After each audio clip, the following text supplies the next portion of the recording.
आज हम लोग शुरू करने जा रहे हैं अपने मैथ के एक बिल्कुल नए चैप्टर को। चैप्टर का नाम है हमारा कोऑर्डिनेट जियोमेट्री।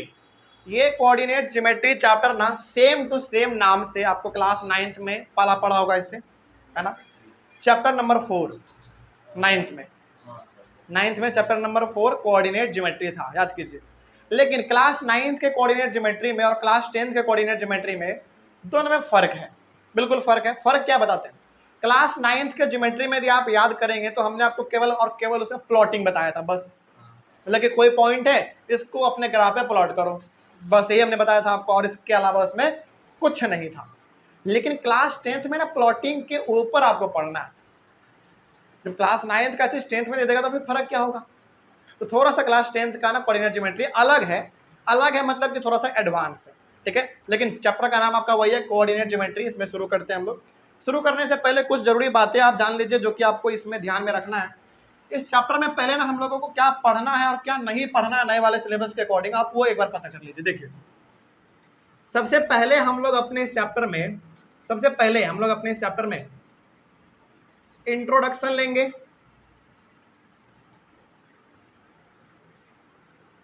सबसे पहले इंट्रोडक्शन लेंगे, उसके बाद हम लोग पढ़ेंगे डिस्टेंस फॉर्मूला के बारे में।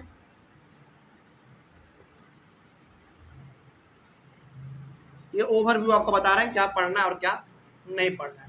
उसके बाद आपको बताएंगे सेक्शन फॉर्मूला के बारे में, और लास्ट में आपको बताएंगे एरिया ऑफ अ ट्रायंगल के बारे में। एरिया ऑफ अ, आपको लग रहा होगा ना कि सर कोऑर्डिनेट ज्योमेट्री है और इसमें हम लोग कुछ ग्राफ वाला काम करते हैं, तो इसमें हो सकता है कि डिस्टेंस फॉर्मूला कैसा कुछ होगा, सेक्शन फॉर्मूला जैसा भी कुछ होगा, लेकिन सर ग्राफ वाले में ट्रायंगल भी आ सकता है, एरिया ऑफ ट्रायंगल। देखो ये बार उटपटांग लग रहा है ना, इसीलिए सीबीएसई ने इसको काट दिया, बोला ना इसको मत पढ़ो इस चैप्टर में। यानी कि ट्रायंगल जब हम लोग पढ़ेंगे ना तो ट्रायंगल में हम लोग एरिया ऑफ ट्रायंगल पढ़ेंगे, लेकिन यहाँ पे थोड़ा सा फर्क है। क्या फर्क है? देखिए, इसमें बेसिकली हमारा 4 चीज होता है, ठीक है। Introduction, distance formula, section formula और एरिया ऑफ ट्रायंगल। जिसके पास पुराना वाला बुक है एनसीईआरटी का वो ध्यान से समझिएगा। जिसके पास पुराना वाला बुक है वो अपने बुक में एक्सरसाइज 7.3 इसको आप काट दीजिए, ये आपके सिलेबस में नहीं है। और जिसके पास नया वाला एनसीईआरटी बुक है उसमें तो सोचना ही नहीं है उनको, उनमें आपको यही 3 चीज दिया गया है और यही 3 चीज आपको पढ़ना भी है। तो पुराने वाले बुक में एक्सरसाइज 7.3 आप लोग काट लेंगे, केवल ये 3 चीज हम लोग को इस बार के सिलेबस में पढ़ना है, ठीक है ना। कोई डाउट इसमें? चलिए 7.3 आप लोग काट लीजिए। अब देखो यहाँ पे ना, हालांकि एरिया ऑफ ट्रायंगल में क्या था बताते हैं। एरिया ऑफ ट्रायंगल आपको निकालना पड़ता था ग्राफ के थ्रू, वो इस बार सिलेबस में नहीं है, काट दिया। अब रहेगा भी नहीं क्योंकि हमेशा के लिए सीबीएसई ने इसको हटा दिया। तो ये हमारा एक छोटा सा ओवरव्यू था। अब चूंकि हम लोग चैप्टर को शुरुआत करने जा रहे हैं तो सबसे पहला हमारा फोकस क्या होगा? इंट्रोडक्शन, ठीक है ना। इस इंट्रोडक्शन में आपको क्या लगता है कि जैसे हम हर चैप्टर में कुछ इंपॉर्टेंट टर्म्स बताते हैं वो बताने वाले हैं इसमें? नहीं, इसमें उतना इंपॉर्टेंट टर्म नहीं है। लेकिन हाँ, इसमें हम ये जरूर बताएंगे कि आपने क्लास 9th में क्या पढ़ा था, क्योंकि क्लास 9th से डायरेक्टली कनेक्टेड है हमारा ये क्लास 10th का। मतलब कि पूरा नहीं, बस थोड़ा सा बेस, इंट्रोडक्शन। यदि वो मालूम है आपको तो फिर ये डिस्टेंस फॉर्मूला क्या है, सेक्शन फॉर्मूला क्या है, सब चीज आपको समझ में आएगा। तो सबसे पहले हम लोग बात कर लेते हैं किसके बारे में? क्लास 9th के बारे में, कि आपने वहां पे क्या पढ़ा था। अब ऐसा नहीं समझना है कि सर क्लास 9th का है तो क्लास 10th में उसका इस्तेमाल नहीं है। लेकिन जब तक आप क्लास 9th के चीज़ों को नहीं समझेंगे तब तक आप आगे भी नहीं समझ पाएंगे, इसलिए वो समझना इंपॉर्टेंट है। चलिए अब जरा ध्यान से आप लोग यहाँ पे सुनेंगे मेरे बातों को कुछ देर लगातार। पहले बात करने जा रहे हैं क्लास 9th का, जिसका इस्तेमाल क्लास 10th में आपको देखने को मिलेगा आगे समझने में। उसके बाद फिर हम लोग बात कर लेंगे डिस्टेंस फॉर्मूला के बारे में, उसके बाद फिर उसके कुछ सवालों को बनाएंगे, उसके बाद चलेंगे सेक्शन फॉर्मूला में, उसके सवालों को बनाएंगे, फिर उसके बाद ये चैप्टर हमारा खत्म, ठीक है। देखिए ध्यान से समझते हुए चलिएगा, बहुत इंपॉर्टेंट क्लास है हमारा। क्लास 9th में आपने पढ़ा था और हमने पढ़ाया था आपको कि देखो ये हमारा ग्राफ कुछ इस प्रकार का होता है। ध्यान से बिल्कुल समझिएगा, एकदम अस्थिर दिमाग करके, बहुत इंपॉर्टेंट है। अभी लिखना नहीं है, लिखने के लिए टाइम देंगे आप। ऐसा हमारा कुछ क्लास 9th में ग्राफ हुआ करता था। ये हमारा, हम लोग इसको ओ कहते थे, ये एक्स होता था, ये एक्स डैश होता था, ये वाई और ये वाई डैश होता था। इतना तो जानते थे हम लोग। चलिए आगे बढ़ जाते हैं इसमें। फिर इसमें हम लोग याद कीजिए तो हम लोग इसको फर्स्ट क्वाड्रेंट कहा करते थे। QUADRANT, फर्स्ट क्वाड्रेंट कहते थे हम लोग इसको। इसको हम लोग सेकेंड क्वाड्रेंट कहते थे, और इसको हम लोग थर्ड क्वाड्रेंट कहते थे, और लास्ट वाले को हम लोग फोर्थ क्वाड्रेंट कहते थे। क्लास 9th में हमको याद आ रहा है, आप लोगों ने एक चीज पूछा था, क्लास 9th का सवाल हमको अभी तक याद है। क्लास 9th में जब आप लोग थे तो आपने सवाल पूछा था कि सर ये फर्स्ट, ये सेकंड, ये थर्ड और ये फोर्थ क्यों होगा, ये फर्स्ट ये सेकंड क्यों नहीं होगा? आप लोग को याद आ रहा है? यही सवाल आपने पूछा था। तो हाँ, यहाँ पे वही बात बताएंगे जो क्लास 9 में बताए थे कि इसमें आपको चलना पड़ता है इस हिसाब से। इस हिसाब का मतलब एंटी क्लॉक या क्लॉकवाइज? एंटी क्लॉकवाइज, यानी कि ऐसे उल्टा चलना पड़ता है आपको, एंटी क्लॉकवाइज। तो यहाँ पे आप ये बात ध्यान रखेंगे। अब कुछ क्या करेंगे, ये पहला तो ये दूसरा, ये तीसरा, ये चौथा, नहीं, हमारा इसमें एंटी क्लॉक चलना ये पहला होगा, दूसरा, तीसरा और ये चौथा क्वाड्रेंट, ठीक है। और थोड़ा सा इसमें और गहराई से हम लोग आपको बात बताना चाहें तो इसमें आप बोलते थे कि सर इसका जो, इसमें जो एक्स और वाई का जो वैल्यू होगा वो हमारा दोनों प्लस होता है। अच्छा, इसमें क्या बताते थे आप लोग, बताइए जरा। क्या? प्लस और माइनस। देखो कोई भी यदि पॉइंट है ना, जैसे मान लो यहाँ पे हमारा पॉइंट P है और यहाँ पे 4 और यहाँ पे 5 है, तो ऑलवेज पहला वाला हमारा x होता है, दूसरा वाला y होता है। तो अब बताओ क्या होगा? चलो कुछ चीजें ना आप लोगों को पहले क्लियर कर देते हैं। जैसे इधर हमारा 1 होता है, 2 3 4 5 6, इधर -1 होता है, -2। अब तो इसको आप देख के बता सकते हो ना, -4। उसके बाद 1 2 3 4, -1 -2 -3 -4। चलिए, तो ये हमारा पहला वाला x होता है, मतलब कि पहले वाले स्टेप में आपको x पे जाना पड़ता है, दूसरे पे y पे जाना पड़ता है। इसीलिए हमारा घर कौन सा होता है? प्लस और प्लस का होता है। अब इसको आप बता दो, पहला हमको x पे जाना है, मतलब किस बार नेगेटिव की ओर जाना है, तो पहला माइनस होता था और दूसरा प्लस होता था। इस वाले में बताइए माइनस माइनस, क्योंकि इधर आप आएंगे तो माइनस, नीचे भी जाएंगे तो माइनस ही है, तो ये हमारा माइनस माइनस होता था। और ये हमारा कैसा होता था? Plus minus. वेरी गुड, यानी कि पहला आपको जाना है x पे, उसके बाद y पे, तो हमारे ये प्लस माइनस होता था। कोई दिक्कत इसमें? चलिए, इतना आप लोग जानते थे। अब एक चीज और ही बताइए, कौन बता सकता है इस पॉइंट को हम लोग क्या नाम देते थे? Origin. Very good, ORIGIN, origin. ये ओरिजिन पॉइंट ना याद रहे तो कोचिंग का नाम याद रख लीजिएगा, ओरिजिन के नाम से है, ठीक है। और इसके पीछे का कहानी भी बताए थे हम, और यही वो पॉइंट है जहां से कोचिंग का नाम पड़ा है। अब इस पॉइंट में क्या खास बात है, कभी टाइम मिलेगा तो बताएंगे, हालांकि बताए हुए एक बार क्लास में शायद। मतलब कि यही वो पॉइंट है, ओरिजिन को हम लोग कहते हैं, और यहीं से मेरे माइंड में आया कि कोचिंग का नाम ओरिजिन रखना चाहिए और चैनल का भी नाम ओरिजिन रखना चाहिए। अब क्यों है, बाद में कभी टाइम मिलेगा तो बताएंगे, ठीक है। लेकिन ये चीज हम लोग अपने क्लास 9 में जानते थे, इतना तो हम लोग जानते थे। चलिए आगे थोड़ा सा और बात कर लिया जाए। देखिए, यह जो हमारा होता है ना x डैश o और x, इसको हम लोग सिंपली x एक्सिस के नाम से जानते हैं, ठीक है ना। मतलब कि x डैश o x, इसको हम लोग x एक्सिस के नाम से भी जानते हैं। उसके बाद इसको हम लोग और किस नाम से जानते हैं? एब्सिसा से। एक और नाम है इसका, बताओ बताओ जल्दी बताओ। देखो, इसको पहला तो इसका नाम है एक्स एक्सिस, इसका दूसरा नाम है एक्स कोऑर्डिनेट, एक्स कोऑर्डिनेट, और तीसरा इसका नाम है एब्सिसा, ABSCISS, एब्सिसा, ठीक है ना। उसी प्रकार से ये वाला हमारा है, वाई वाला है। वाई के लिए देख लो, वाई डैश ओ वाई, इसको हम लोग नाम देते थे वाई एक्सिस, या फिर आप इसको वाई कोऑर्डिनेट, और तीसरा नाम इसका केवल बताओ क्या होगा? केवल ऑर्डिनेट, है ना, ORDI, केवल ऑर्डिनेट। तो ORDINATE, ये इसका अलग अलग नाम है, कोई दिक्कत नहीं ना इसमें। और बहुत सारे बच्चे क्या करेंगे, इसको कोऑर्डिनेट बोल देंगे, नहीं, ये केवल ऑर्डिनेट होता है। तो इसके बारे में आपको कोई डाउट है ना? चलिए, इतना चीज यदि आप जान गए तो आपका रिवाइज भी हो गया पहला बात। और ये सारा चीज ना आपको क्लास 10th में डायरेक्टली तो इस्तेमाल नहीं करना है, लेकिन जब आप सवालों को बनाएंगे ना, तब तक इन सबसे सामना आपका मिलता रहेगा, पड़ता रहेगा।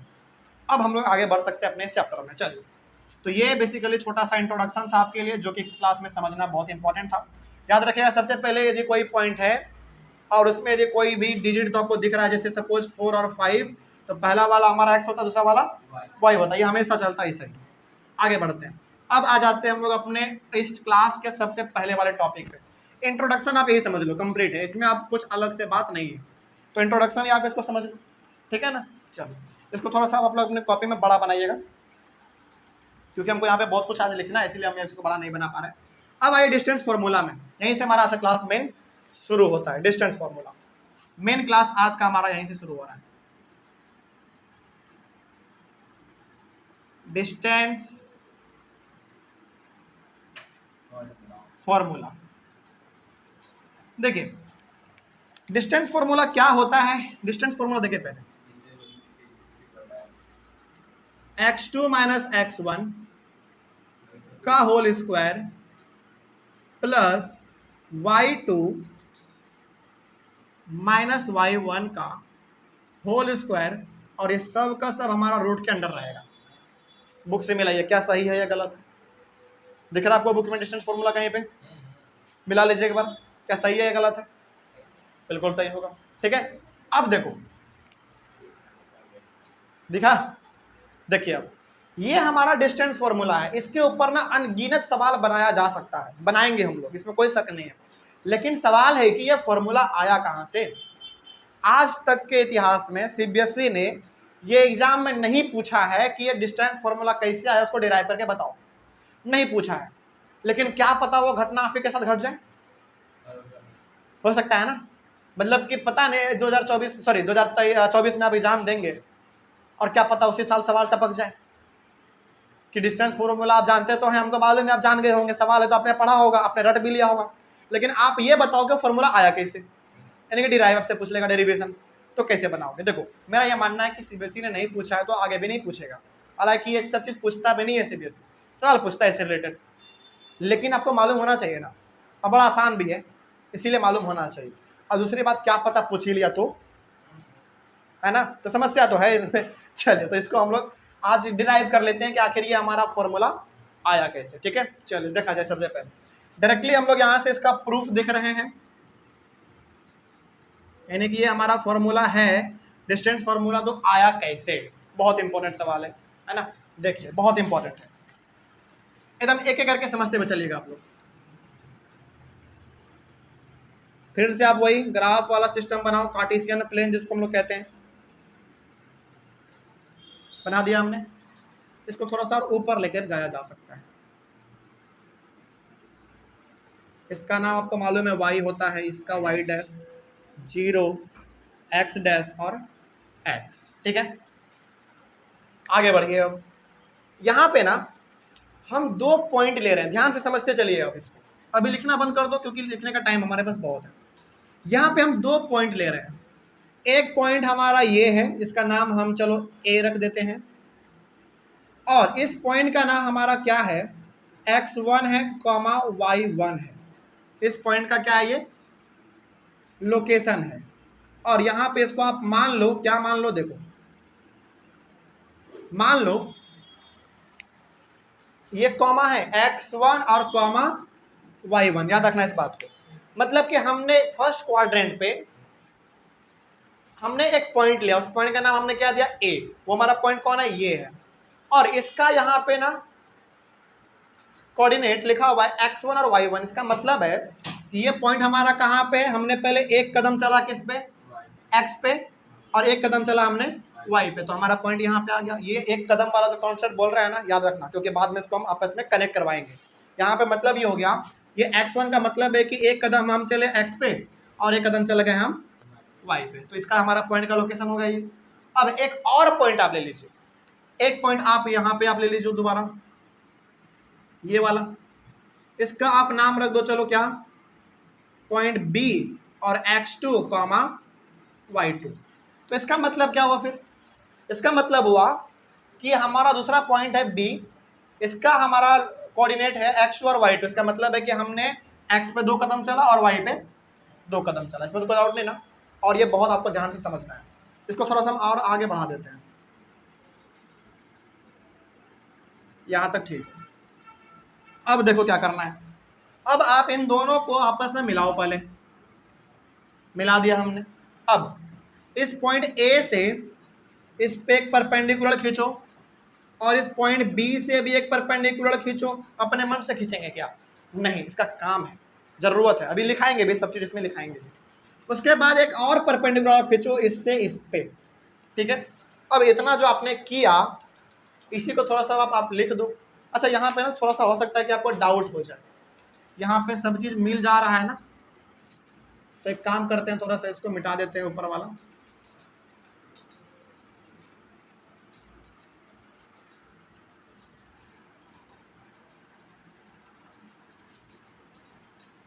अब ठीक लग रहा है, और इसको लिख देते हैं हम रेड से, x2 माइनस x1 का होल स्क्वायर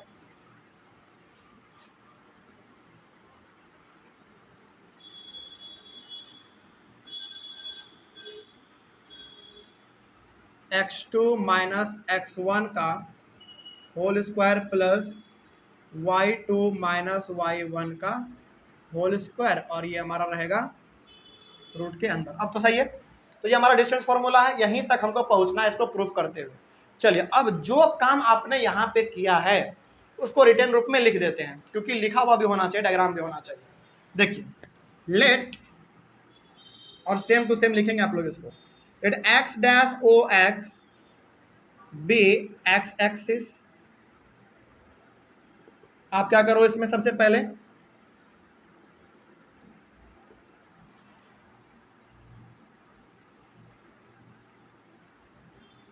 आपने क्या किया, ये जो है हमारा x डैश ओ एक्सिस को क्या मान लिया आपने, x एक्सिस मान लिया। उसी प्रकार से and y dash O Y be y axis, आपने इसको y एक्सिस मान लिया इस वाले को, ठीक है। उसके बाद आपने क्या किया था, उसके बाद आपने एक पॉइंट लिया था, पॉइंट का नाम क्या था, a। तो यहां पे आप लिखो let a point a, let a point a कितना है इसका, x1 कॉमा y1, ये हमने पॉइंट लिया था। उसके बाद एक और पॉइंट लिया था हमने, उसी प्रकार से एंड लेट पॉइंट a कर दो, लेट, उसके बाद एंड पॉइंट b का क्या नाम है, x2 कॉमा y2, ये हमने किया था।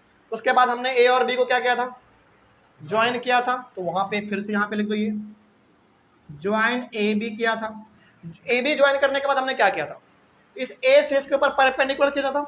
आप क्या मान लो इसको, चलो इसको मान लो आप m, इसको n और इसको p मान लो। तो हमने सबसे पहले a से इस पे परपेंडिकुलर खींचा, तो यहाँ पे आप लिखेंगे ड्रॉ ए एम परपेंडिकुलर। अच्छा ए एम जो आपने परपेंडिकुलर खींचा वो किस पे खींचा, ओ एक्स पे खींचा, तो आप यहाँ पे लिख दो draw A M perpendicular O X. उसी प्रकार से चलो एक काम ऐसे करो, draw A M perpendicular O X and B N हमने फिर खींचा था एक, and B N perpendicular O X, यानी कि हमने ए से यहाँ पे परपेंडिकुलर खींचा और बी से हमने यहाँ पे परपेंडिकुलर खींचा। एक और हमने परपेंडिकुलर खींचा, आपको दिख रहा है, ए से किस पे, बी एन पे, ए से हमने भेजा बी एन पे, ये पी वाला, ठीक है ना। तो यहाँ पे हम लोग लिख देंगे सिमिलरली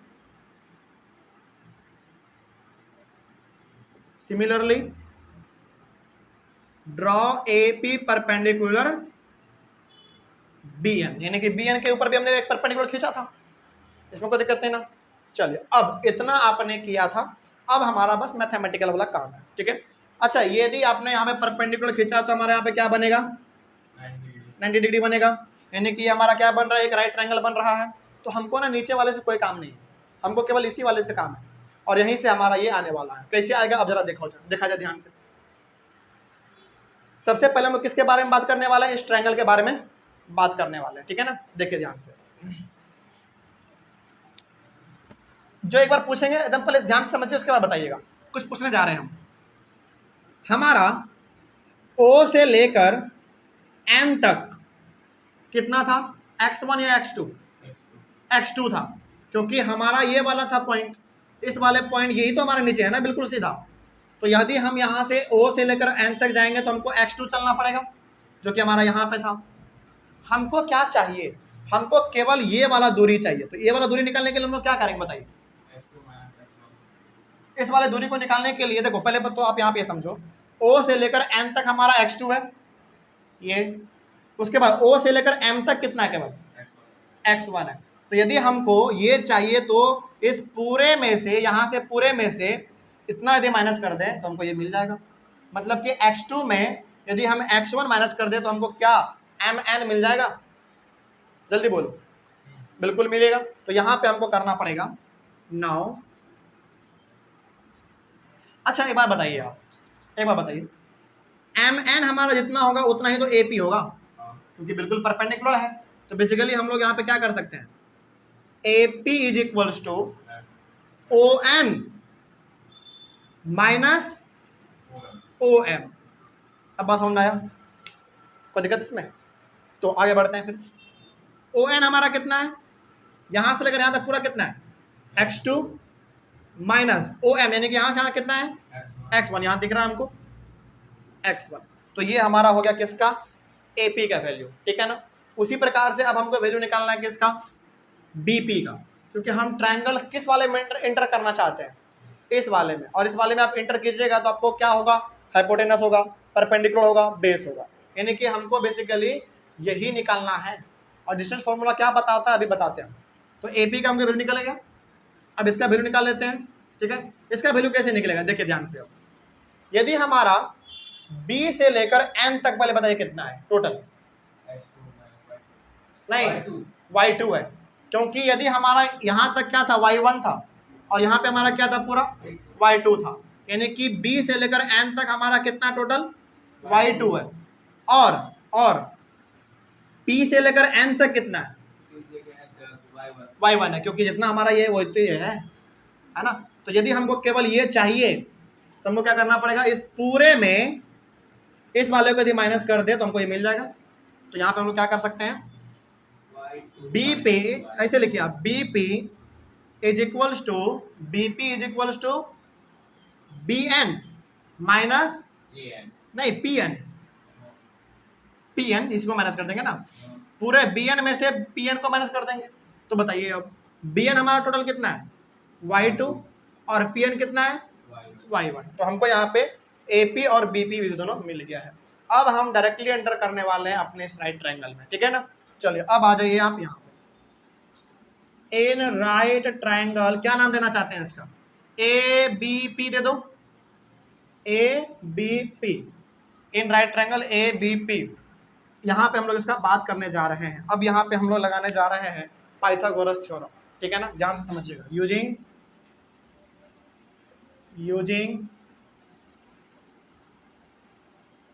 पाइथागोरस थ्योरम, पाइथागोरस हम थ्योरम लगाने जा रहे हैं, जो कि नीचे नहीं, इसके बाद आप लोग यहाँ पे लिख लीजिएगा, ठीक है ना। आइए अब यहाँ पे पाइथागोरस हमारा थ्योरम क्या कहता है, h square equals to p square plus b square, यही कहता है ना। देखिए अब इस ट्रायंगल में हमारा हाइपोटेनस कौन होगा, ये होगा, AB हाइपोटेनस होगा, परपेंडिकुलर हमारा ये BP हो जाएगा, और बेस हमारा AP हो जाएगा, ठीक है। अब इसका आप वैल्यू पुट करो, h स्क्वायर मतलब AB, मतलब कि AB का स्क्वायर, P स्क्वायर का मतलब परपेंडिकुलर, मतलब क्या है, BP का स्क्वायर, अभी रुक जाइए, BP square plus B square का मतलब AP का स्क्वायर, अब इसके ऊपर आप वैल्यू पुट करो बस। AB square equal to BP का वैल्यू आपने कितना निकाला है, y2 माइनस y1, है ना। तो y2 माइनस y1 का क्या करो, स्क्वायर करो, प्लस क्योंकि स्क्वायर है इसमें। उसके बाद AP का वैल्यू कितना निकाला आपने, x2 माइनस x1 का स्क्वायर कर दो, इसमें तो कोई दिक्कत नहीं ना। अच्छा एक बात बताइए, यदि हमारा इस तरीके से लिखा हुआ है तो क्या हम लोग इसको उधर और इसको इधर कर सकते हैं, कर सकते हैं, क्योंकि प्लस में दोनों आराम से कर सकते हैं हम लोग। बस अरेंज करना चाह रहे हैं, क्योंकि हमारा मकसद क्या है, यहाँ तक पहुँचना है। तो इसको हम लोग उल्टा कर सकते हैं ना, अरेंज कर सकते हैं इसको। तो क्या कर सकते हैं इसमें हम x2 माइनस x1 को पहले लिख देंगे और y2 माइनस y1 को बाद में लिख देंगे। और आपको मालूम है कि यदि हमारा स्क्वायर इक्वल टू हो जाता है तो वो रूट में कन्वर्ट हो जाता है। तो हमारा पूरा हो जाएगा x2 माइनस x1 का whole square plus y2 minus y1 का होल स्क्वायर, और ये सबका क्या हो जाएगा, रूट हो जाएगा। तो क्या यही हमको प्रूफ करना था, जरा देख लीजिए, सेम टू सेम है, बिल्कुल है। तो यहाँ पे हम लोग लिख सकते हैं hands proved.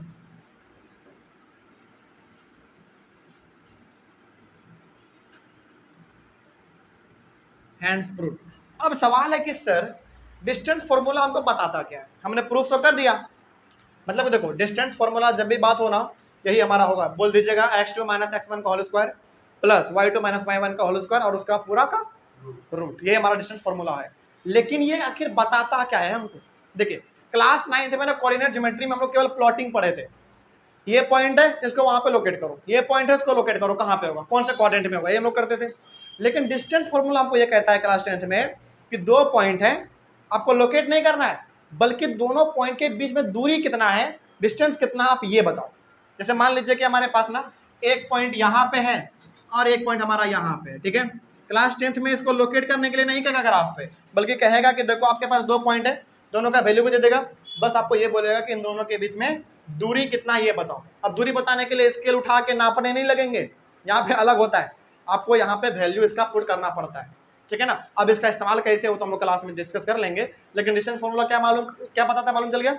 Distance formula basically हमको ये बताता है कि दो पॉइंट है, उस दो पॉइंट के बीच में जो दूरी है, डिस्टेंस है, उसको बताओ। अब कैसे बताना है ये हम लोग अपने क्लास में जानेंगे, कोई दिक्कत है इसमें। तो ये हमारा हो गया डिस्टेंस फॉर्मूला के बारे में। अब एक दो बातें और आप जान लीजिए इसमें जो आप हमेशा ध्यान में रखेंगे, ठीक है। जब हम लोग सवाल बनाएंगे ना उसमें दो तीन बातें आपको हर बार परेशान करेगा। पहला बात क्या करेगा, देखो ध्यान से, यदि कोई पॉइंट, समझिए ध्यान से, यदि कोई पॉइंट इस ओरिजिन पे है तो इसका कोऑर्डिनेट क्या होता है, 0 और 0 होता है, इस बात को आप याद रखिएगा। मतलब कि यदि कोई पॉइंट किस पे हो, ओरिजिन पे हो, तो इसका कोऑर्डिनेट होता है 0 और 0। मतलब कि पहला किसका होता है, x का, और दूसरा y का। मतलब कि आपको x पे भी नहीं जाना है, y पे भी नहीं जाना, मतलब कि आपको चुपचाप बैठ जाना है कहाँ पे, सेंटर पे, ओरिजिन पे। तो जब भी आपके सवालों में बात करें ओरिजिन का, समझ जाइएगा उसका वैल्यू हमारा 0 और 0 होगा, ठीक है ना। अब दूसरा इसमें क्या परेशान करेगा आपको, दूसरा चीज में परेशान करेगा। अच्छा चलो एक सवाल बताते हैं आपको। जैसे एक चीज समझिएगा बड़ा ध्यान से, समझ गए तो बहुत अच्छी बात है।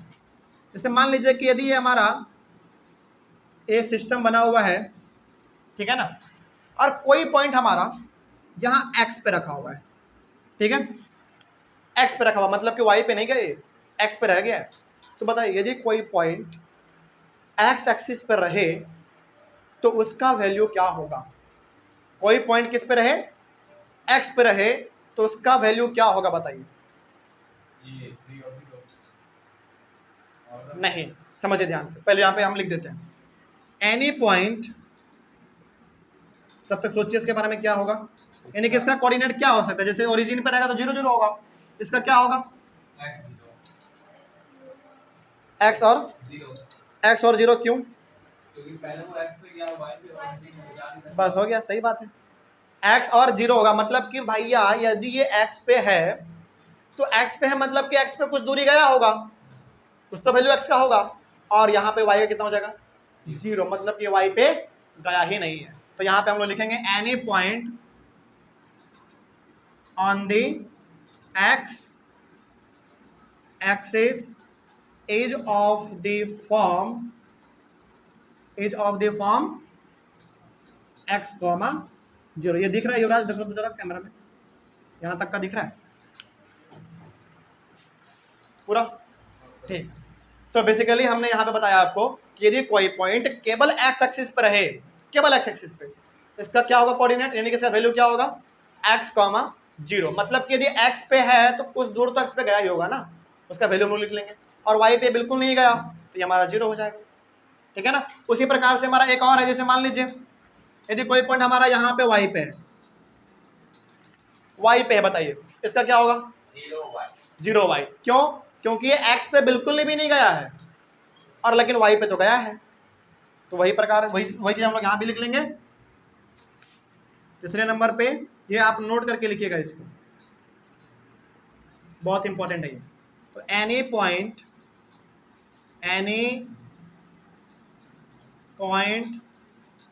On the y axis is of the form, क्या बोला आपने? 0 और y, यानी कि कोई पॉइंट केवल y एक्सिस पे है, इसका मतलब कि वो x पे नहीं गया है, मतलब कि 0 है, और y पे है मतलब कुछ दूर तो y पे गया ही होगा। ठीक है ना, इसमें कोई दिक्कत है? चलिए, तो इस तरीके से हमारा ये 3 पॉइंट आपको ध्यान में रखना है। और ये डिस्टेंस फॉर्मूला हमारा किस प्रकार से डिराइव होता है इसको भी आप ध्यान में रखेंगे। सबसे पहले कहाँ से कहाँ लिखना है समझ लीजिए ध्यान से। हेडिंग डालिए आप सबसे पहले, हेडिंग डालने के बाद ये ओवरव्यू थोड़ा सा लिख लीजिए, इसमें आप ये कर लीजिए, ये वाला आपको नहीं पढ़ना है, और इसके लिए हमारा एक्सरसाइज है 7.3। ठीक है ना, और उसके बाद फिर आप ये लिखिए, उसको लिखने के बाद डिस्टेंस फॉर्मूला हेडिंग दीजिए, ये फॉर्मूला लिख लीजिए, उसके बाद इस डायग्राम बना के बगल में इसका प्रूफ पूरा, पहले ये फिर यहाँ से लेकर यहाँ, उसके बाद लास्ट में नोट करके आप ये लिख लीजिएगा। ओके, चलिए इसका स्क्रीनशॉट ले लीजिए। सबसे पहले आज हम लोगों ने केवल डिस्टेंस फॉर्मूला क्या होता है इसका डेरिवेशन समझा है, इसका मतलब क्या है, यूज क्या है, ये हम लोग जाने हैं। अगले वाले क्लास में हम लोग डिस्टेंस फॉर्मूला से सवाल बनाएंगे। ठीक है ना, चलो तो मिलते हैं हम लोग अपने अगले वाले क्लास में। Thank you very much and have a nice day.